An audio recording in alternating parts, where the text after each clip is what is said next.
I grew up during the Dust Bowl also.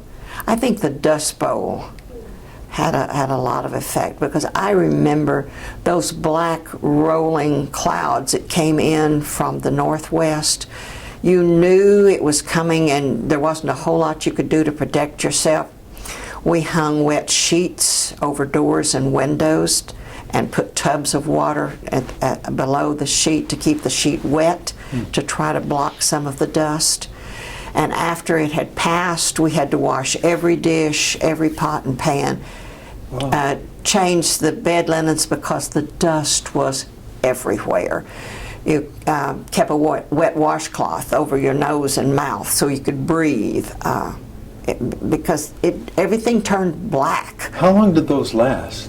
Well, they might last for a few hours. They might last for 30 minutes.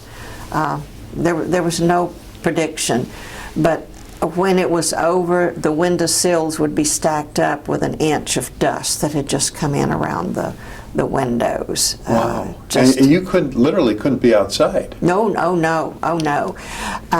We didn't have any animals die, but people did. The cows got dust pneumonia from breeding. The chickens got dust pneumonia.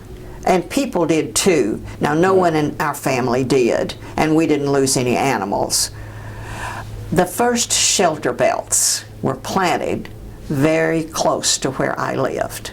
A shelter belt was decided by President Roosevelt to plant trash trees in rows running east and west to stop the wind.